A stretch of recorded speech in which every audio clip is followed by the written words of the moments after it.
क्या लिया उसने? चश्मा गया।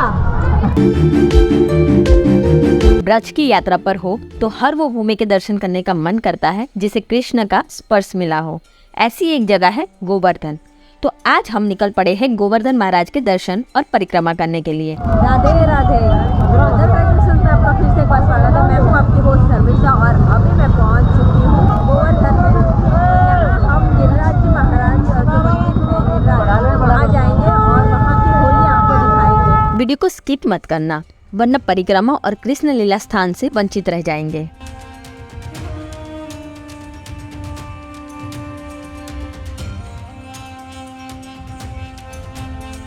सुबह 8 बजे हम वृंदावन से गोवर्धन के लिए निकल पड़े। बता दूं कि वृंदावन बस स्टैंड से हर आधे घंटे में गोवर्धन के लिए बस मिल जाएगी। बस में मेरी मुलाकात कानपुर से आए एक अंकल से हुई, जिनके साथ बात करके इतना मजा आया कि क्या बताऊं। वो काफी पढ़े लिखे होने के साथ साथ धर्म के भी जानकार थे।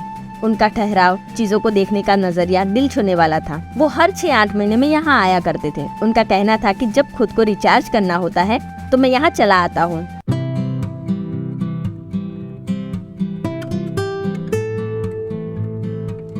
आधे से पौने घंटे में हम गोवर्धन पहुँच गए।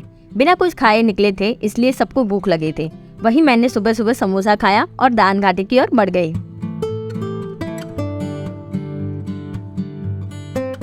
ये वही जगह है जहाँ दूध माखन मथुरा लेके जाने वाली गोपियों से कृष्ण दूध माखन का दान लिया करते थे, इसलिए इसे दान घाटी कहते हैं।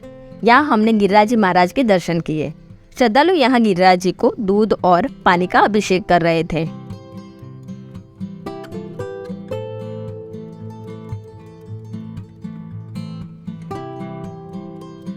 दान घाटी से हम परिक्रमा मार्ग पर आ गए, जहाँ लोग गोवर्धन की परिक्रमा कर रहे थे। गोवर्धन की पूरी परिक्रमा 21 किलोमीटर की और आधी परिक्रमा 9 किलोमीटर की है। कोई नंगे पैर परिक्रमा कर रहा था तो कोई लेट कर, पर हमें परिक्रमा करके वापस भी जाना था, तो हमने यहाँ से रिक्शा में परिक्रमा करना शुरू किया।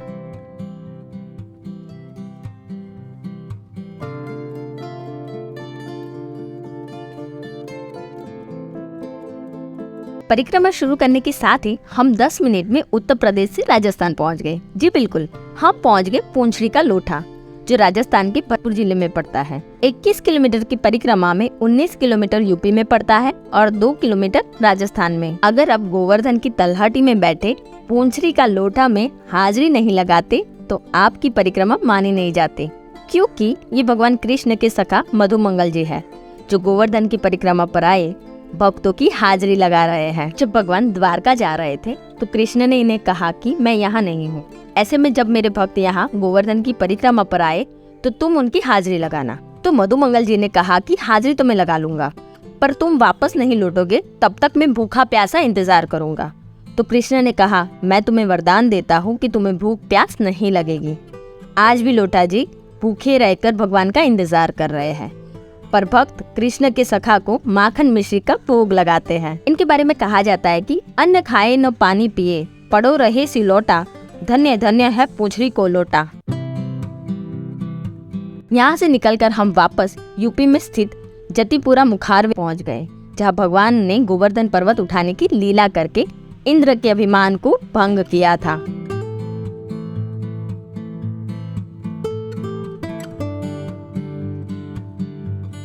गोवर्धन नाथ की जय। मेरा नाम कन्हैया कौशिक, श्री गिरिराज जी मुखारविंद मंदिर पुजारी। यहाँ से भगवान ने गोवर्धन पर्वत को उठाया था। जो कृष्ण भगवान ने 7 दिन और 7 रात कन्नी उंगली पे धारण किया ना गोवर्धन पर्वत को, वो यहीं से उठाया था। और जो गोवर्धन में मंदिर है दान घाटी मंदिर, वहाँ भगवान ने दान लिया था गोपियों से, जो बरसाने से दही और माखन बेचने मथुरा जाती थी तो भगवान उनसे दान लेते थे। और वो मानसी गंगा मंदिर है, वहाँ भगवान ने मन से गंगा बुलाई, आकाश से गंगा आई और वहाँ अपना मुकुट रखा। वहाँ भगवान का मुकुट है, मुकुट मानसी गंगा, मानसी गंगा मंदिर है। ये अपने 7 कोस के तीर्थ हैं। बोलो श्री गिरिराज धरण की जय, गोवर्धन नाथ की जय, कृष्ण कन्हैया लाल की जय।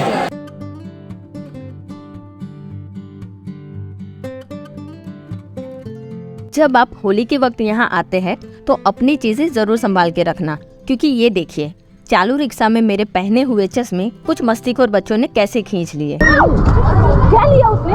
चश्मा गया। रिक्शा रोक के हम चश्मा खींचने वाले बच्चे को ढूंढने भी गए, पर वो कहीं नहीं मिला था। और हाँ, आंखों को भी बचाना, क्योंकि ये लोग कहीं भी रंग फेंकते हैं, ये नहीं देखते कि ये रंग आपके आंखों में जा रहे हैं या मुंह में।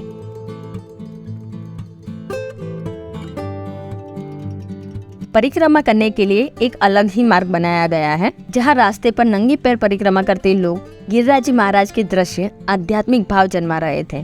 रिक्शा से यह परिक्रमा 3 से 4 घंटे में पूरी हो जाती है और चल के ये परिक्रमा 6 से 7 घंटे में पूरी कर सकते हैं।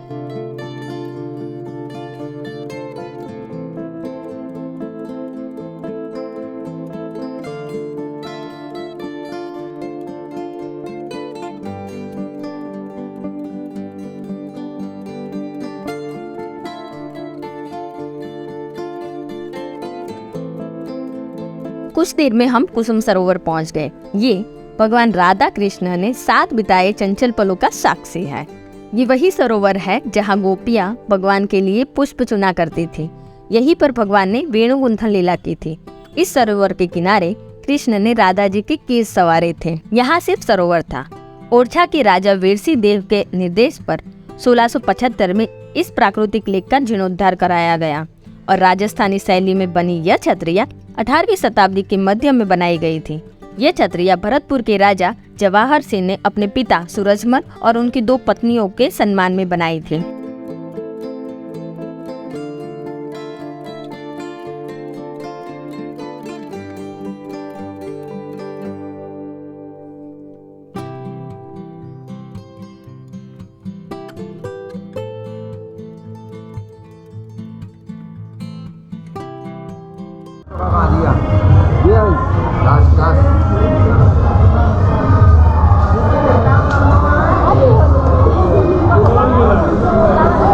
वही रास्ते में आते कुछ मंदिरों के दर्शन करके हम पहुंच गए मानसी गंगा, जो भगवान के मन से उत्पन्न हुई है, इसीलिए इसे मानसी गंगा कहा जाता है। एक बार नंद बाबा और यशोदा कृष्ण और ब्रजवासियों के साथ गंगा स्नान के लिए जा रहे थे। रात को वो लोग विश्राम करने के लिए एक स्थान पर रुक गए। तब कृष्ण ने सोचा कि सारे तीर्थ ब्रज में है और ब्रजवासी इससे अनजान है, इसके लिए कुछ युक्ति करनी पड़ेगी कह के उन्होंने अपने मन से गंगा को उत्पन्न किया। यहाँ स्नान करने के लिए महिला और पुरुष के लिए अलग अलग व्यवस्था की गई है। मानसी गंगा की उत्पत्ति के पीछे 2 कथा प्रचलित है। एक तो वृष की हत्या पर पाप धोने के हेतु गोपियों ने कान्हा को गंगा स्नान करने कहा था, तभी उन्होंने मानसी गंगा उत्पन्न की थी। वही दूसरी कथा अनुसार यमुना जी की विनती पर गंगा जी पर कृपा करने हेतु उन्होंने गंगा जी को मन से उत्पन्न किया था और ब्रज में स्थान दिया था। माँ गंगा के दर्शन बाद मैं ब्रज की महारानी राधा जी द्वारा बनाए गए कुंड के दर्शन करने निकल पड़ी।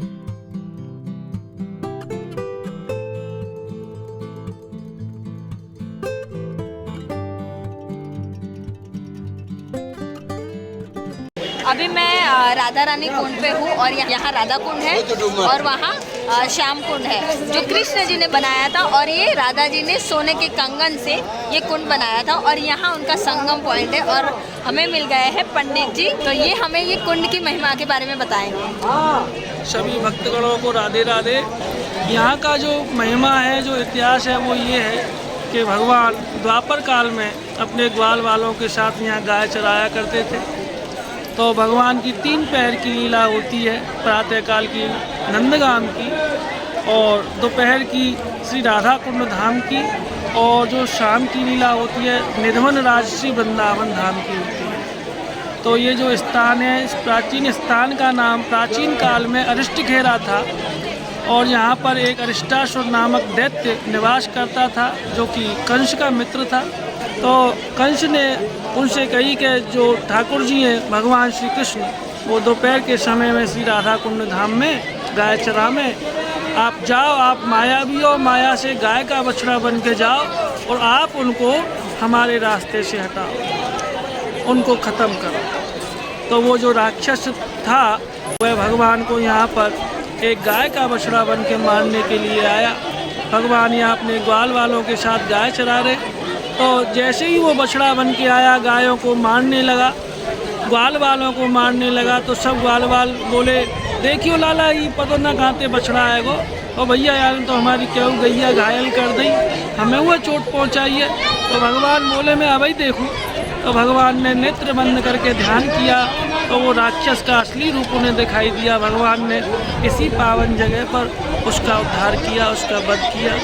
तो भगवान जब उसका उद्धार करने के बाद में अपनी मंडली में गोपी ग्वालों के पास श्री किशोरी जी के पास पहुँचे तो सभी ने उनसे कहा कि प्रभु ने एक बछड़े के रूप में उस राक्षस का वध किया है, इसलिए आपको गौ हत्या का अपराध लग गया। तो आप ऐसा करो, पहले इस अपराध से मुक्ति पाओ तब हमारे पास आइए। भगवान बोले, हे किशोरी जी, मैंने जाको उद्धार किया है, लेकिन आप कह रही हैं तो आप मुझे रास्ता बताओ, मैं कैसे आप आपसे मुक्ति मिल सके मुझे। तो श्री राधा रानी ने फिर उनसे कही कि प्रभु आप ऐसा करो, सब तीर्थन में जाओ, संसार में जितने भी तीर्थ हैं उनमें स्नान करो, आपको गौ हत्या के अपराध से मुक्ति मिलेगी। भगवान बोले कि हे राधे रानी जी, हे किशोरी जी, अगर मैं जाऊँगा तो मेरी लीला अधूरी रह जाएगी, क्योंकि जितने भी तीर्थ हैं संसार में वे बहुत दूर दूर हैं, बहुत समय लगेगा, तो मैं सब तीर्थन ने यहीं बुला लूँ। तो भगवान ने अपनी मुरली को नाद की और मुरली बजाई, सब तीर्थ प्रकट है गए। भगवान के कहने पर सभी तीर्थ में आए, भगवान को स्नान कराया, गौ हत्या के पाप से मुक्ति मिली। ठाकुर जी, राधा रानी, ग्वाल वाल सब ने स्नान किया और स्नान करने के बाद में सब तीर्थों ने प्रार्थना करी, प्रभु हम जो है ब्रज में भी वास करना चाहें, आप हमें अपने ब्रज धाम में वास दो, अब हम जानो ना चाहें। तो भगवान बोले कि ऐसा करो, आप लोग सब यहीं बस जाओ, यहीं निवास करो। तो श्री ठाकुर जी ने मुरली से कृष्ण कुंड बनाया और श्री किशोरी जी ने अपने सोने के कंगन से श्री राधा कुंड को बनाया। और भगवान और श्री राधा रानी और जो आप दिव्य दर्शन यहाँ जल स्वरूप में कर रहे हो, यहाँ स्वयं श्री जुगल जोड़ी भगवान प्रिया प्रीतम जी स्वयं भी जल रूप में निवास करें। और स्नान करने के बाद भगवान ने यहाँ विश्राम किया। विश्राम करने के बाद संसार को वरदान दियो कि जो कोई भी यहाँ आवेगो, स्नान करेगो, मनोकामना बोलेगो, मैं बाकी सब दुख दूर पाप कष्टों को दूर करूँगा। और श्री लाडली जी ने ये वरदान दियो कि जब मैया के या बहन के विवाह के उपरांत संतान सुख नहीं है, डॉक्टर भी मना कर दे संतान नहीं होगी, मैं बाकू संतान को वरदान दूँ, संतान सुख प्रदान होगा।